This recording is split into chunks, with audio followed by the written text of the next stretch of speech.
Pourquoi le redémarrage de l'économie belge sera, très probablement, lent? Pourquoi le redémarrage de l'économie belge sera, très probablement, lent? Le redémarrage de l'économie belge sera probablement lent et graduel. Après avoir scénarisé une reprise rapide de l'économie belge, la Banque nationale exprime désormais des doutes quant à un redémarrage vigoureux de notre économie dès la deuxième partie de l'année. De sérieux doutes, en fait. Cela fait plusieurs semaines que l'Economic Risk Management Group récolte des données auprès des entreprises et indépendants. Et la baisse de leur chiffre d'affaires est globalement stable depuis 7 semaines. De fin mars à mi-mai, entre -29 et -36% sont constatés sur les revenus du secteur privé, environ un tiers, par rapport au niveau d'avant-crise. Cette stabilité a dans un premier temps, lors des premières semaines, été une bonne nouvelle, parce que cela voulait dire que la situation ne s'aggravait pas, analyse Gerland Junu, de la Banque nationale. Aujourd'hui, soyons clairs, c'est une mauvaise nouvelle. Parce que cela tend à démontrer qu'à partir de début mai, et malgré la réouverture de certains magasins, les pertes de revenus restent particulièrement importantes. Depuis début mai, les entreprises tournent à nouveau, mais leur chiffre d'affaires ne décolle pas, et c'est assez étonnant dans les enquêtes, pour Xavier Debrun, économiste à la Banque nationale. En dépit de la levée du lockdown, on observe globalement des pertes agrégées de valeur ajoutée dans le secteur privé, qui sont assez proches de ce que l'on observait pendant le confinement. Il y a bien sûr des modifications dans la composition sectorielle de ces pertes de chiffre d'affaires, mais la perte de valeur ajoutée reste énorme. Le manque de demande, voilà pour la principale difficulté avancée par les entreprises, qui citent aussi une distanciation physique difficile à mettre en place sur le terrain et des problèmes d'approvisionnement. Pour le dire autrement, la réouverture d'une grande partie des commerces a bien eu un effet positif sur les revenus des commerces concernés, surtout les magasins de détail non alimentaires, et aussi les transports et le stockage.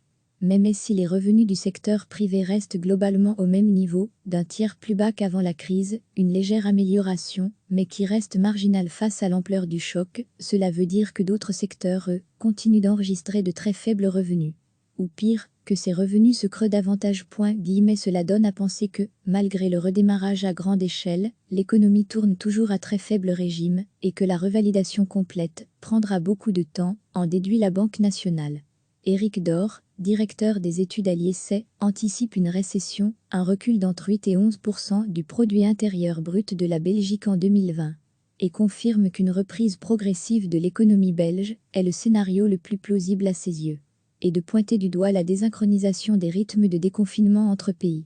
Les chaînes d'approvisionnement très internationalisées vont donc continuer à être perturbées.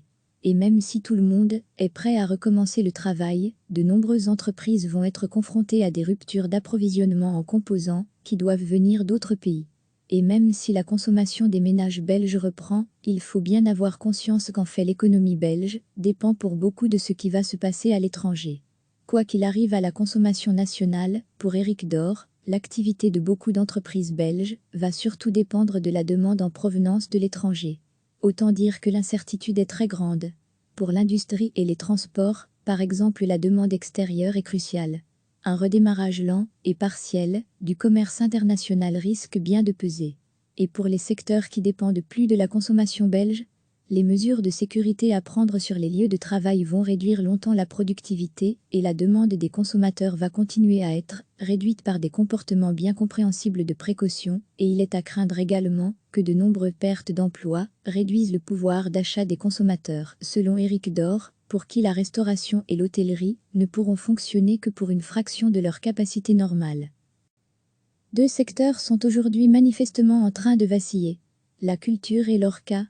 Au sein de la culture, des arts et de l'événementiel, 40% des entreprises sondées par la Banque nationale s'estiment en risque de faillite à court terme, et c'est 25% des entreprises pour l'ORCA. La reprise lente annonce en fait dégâts permanents sur le tissu économique belge. Et, faute de nouvelles mesures, avertit la Banque nationale, il faut s'attendre à une vague de faillites en Belgique. Si l'on ajoute l'ensemble des indépendants menacés aux chômeurs temporaires, qui risquent de ne pas récupérer leur emploi, l'estimation totale est désormais de 250 000 emplois menacés, faute à nouveau de mesures supplémentaires. Il faut peut-être s'habituer dans les mois qui viennent à des proportions qui, sans être surprenantes, n'en sont pas moins inédites et très alarmantes sur le plan social et économique. Le redémarrage de l'économie belge sera probablement lent et graduel. Après avoir scénarisé une reprise rapide de l'économie belge, la Banque nationale exprime désormais des doutes quant à un redémarrage vigoureux de notre économie dès la deuxième partie de l'année. De sérieux doutes, en fait. Cela fait plusieurs semaines que l'Economic Risk Management Group récolte des données auprès des entreprises et indépendants. Et la baisse de leur chiffre d'affaires est globalement stable depuis 7 semaines. De fin mars à mi-mai, entre -29 et -36% sont constatés sur les revenus du secteur privé, environ un tiers, par rapport au niveau d'avant-crise.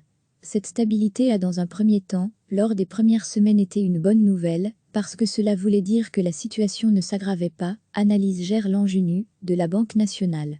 Aujourd'hui, soyons clairs, c'est une mauvaise nouvelle. Parce que cela tend à démontrer qu'à partir de début mai, et malgré la réouverture de certains magasins, les pertes de revenus restent particulièrement importantes.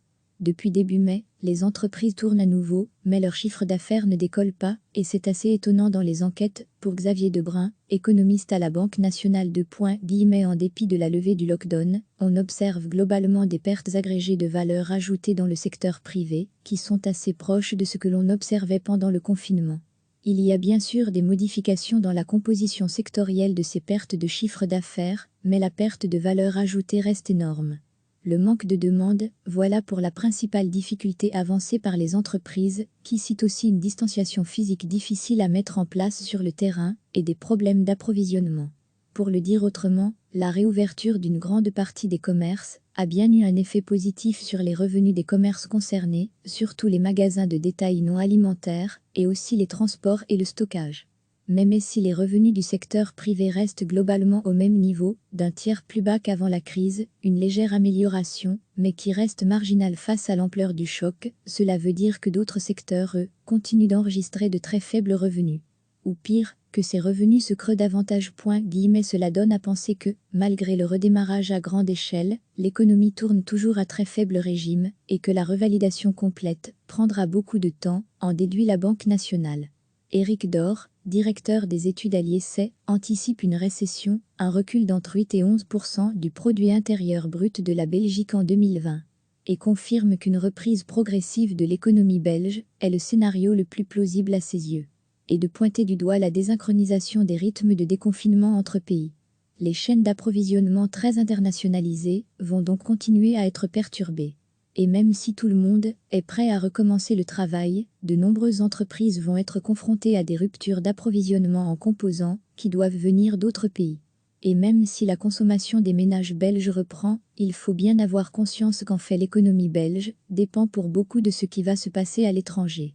Quoi qu'il arrive à la consommation nationale, pour Éric Dor, l'activité de beaucoup d'entreprises belges va surtout dépendre de la demande en provenance de l'étranger. Autant dire que l'incertitude est très grande. Pour l'industrie et les transports, par exemple, la demande extérieure est cruciale. Un redémarrage lent et partiel du commerce international risque bien de peser. Et pour les secteurs qui dépendent plus de la consommation belge, les mesures de sécurité à prendre sur les lieux de travail vont réduire longtemps la productivité et la demande des consommateurs va continuer à être réduite par des comportements bien compréhensibles de précaution, et il est à craindre également que de nombreuses pertes d'emplois réduisent le pouvoir d'achat des consommateurs, selon Éric Dor, pour qui la restauration et l'hôtellerie ne pourront fonctionner que pour une fraction de leur capacité normale. Deux secteurs sont aujourd'hui manifestement en train de vaciller, la culture et l'ORCA. Au sein de la culture, des arts et de l'événementiel, 40% des entreprises sondées par la Banque nationale s'estiment en risque de faillite à court terme, et c'est 25% des entreprises pour l'ORCA. La reprise lente annonce en fait dégâts permanents sur le tissu économique belge. Et, faute de nouvelles mesures, avertit la Banque nationale, il faut s'attendre à une vague de faillites en Belgique. Si l'on ajoute l'ensemble des indépendants menacés aux chômeurs temporaires, qui risquent de ne pas récupérer leur emploi, l'estimation totale est désormais de 250 000 emplois menacés, faute à nouveau de mesures supplémentaires. Il faut peut-être s'habituer dans les mois qui viennent à des proportions qui, sans être surprenantes, n'en sont pas moins inédites et très alarmantes sur le plan social et économique. Cliquez sur s'abonner pour recevoir les dernières nouvelles.